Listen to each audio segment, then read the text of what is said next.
since the beginning of her marriage to Abraham, when she was really young. She wasn't worried at first, but time kept passing, and they kept moving, first from Ur to Haran, and then following the Lord God's promise to Abram to make a great nation of him, to Shechem and Canaan, the land he showed him, where they settled for a time at the holy place, the oak of Moreh. As time passed, she lived in anticipation. Like most of us, when we get married, we wanted to hurry up and start having kids, but sometimes we had to wait and wait some more. Sarah knew the Lord had promised, but where was this child? When is he coming? Thoughts crept in her head that Abram might put her aside for her barrenness. Just like today, we know what we should be doing, but the thoughts will come in our head to do the total opposite of what thus said the Lord. Yeah. We'll have the devil on one side, egging you on, while the angel on the other side is encouraging you. We have to stay strong and resist the devil. Yeah. Once we let the devil in, Lord have mercy, he will try his best to kill, steal, and destroy. Let's look at what happened next.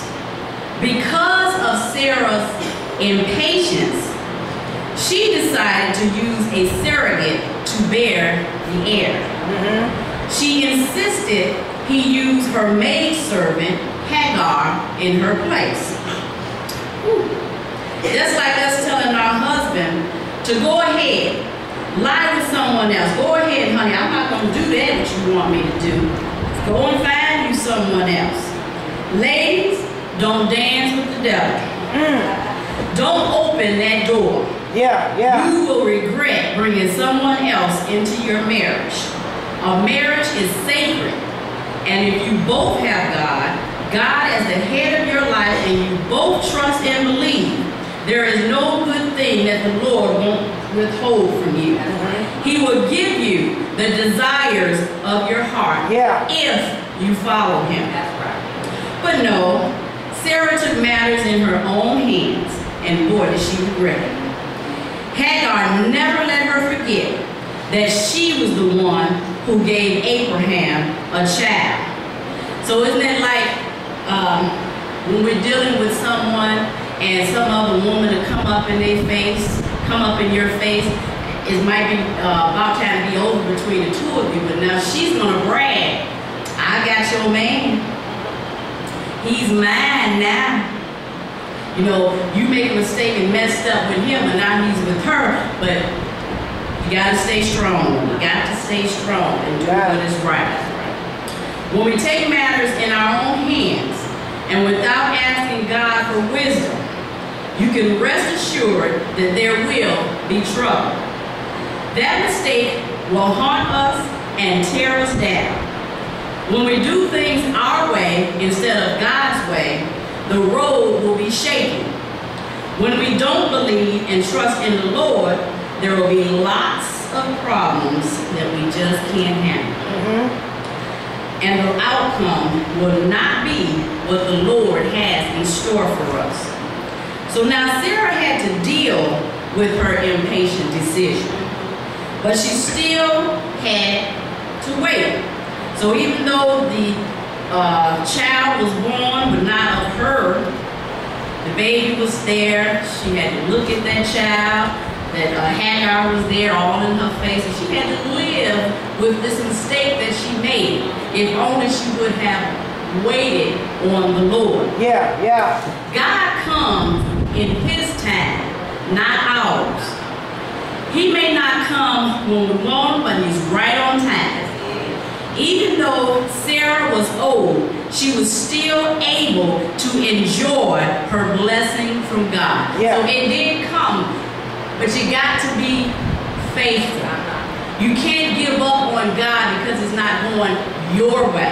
You have to be faithful and just believe and lean on the Lord if you truly want to be blessed. Sometimes we may pray for something and for years it may not happen. But if we remain faithful, God will show up and show out. Don't give up. Wait on the Lord. Believe and trust that He will work it out. I'm reminded of a song I heard, Jesus will work it out. The lady had different situations that arose, but each time, God worked it out. Why? Because she didn't give up. She had a problem that she couldn't solve. She prayed and she prayed, but still wasn't truly trusting until she turned it over to Jesus and stopped worrying about it. Yeah.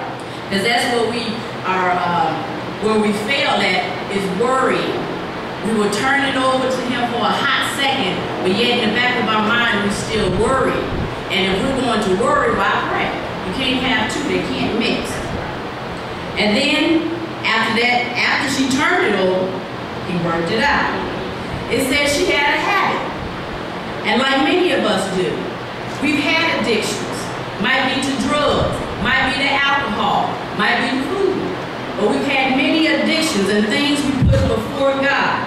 But until we give it to God and leave it there, it will still be with us. She finally gave it up to God and He worked it out. She had pain all in her body and couldn't shake it. Just like today, we might have pain in our legs, pain in our backs, pain in our bodies, and then we have an excuse. Oh, I'm not going to church tonight. I'm going to stay here and wallow in my pain. Yeah, yeah. But we got to push our way through that pain and just believe that God will work it out. Oh, yeah. So she took it to the upper room. She prayed and prayed, and God worked it out. We can't let the pain stop us.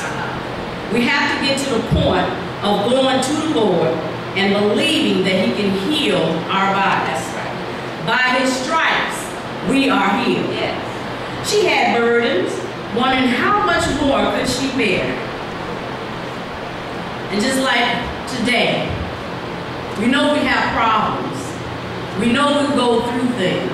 We have trials, we have tribulations, and sometimes it's like one thing after another. But we have to just continue leaning and trusting and believing that God will work it out. Yeah, yeah. She had burdens wondering how much could she bear, but she turned them over to Jesus. She stopped worrying and He worked it out. Satan kept trying to get her down, and even through her trials and tribulations, she didn't give up. She kept the faith. She got weak sometimes, but through it all, she believed and trusted in God to work it out. Ladies, I want to encourage you that when the road seems rough, turn it over to Jesus. When man lets you down, turn it over to Jesus. When it seems too much to bear, turn it over to Jesus. He will work it out. Men, I'm not going to leave you out. Job was an upright man. The devil was allowed to touch his body, but not his soul. He lost everything, and his wife told him that he should curse God and die. But Job didn't give up. He kept the faith and believed that God will work it out.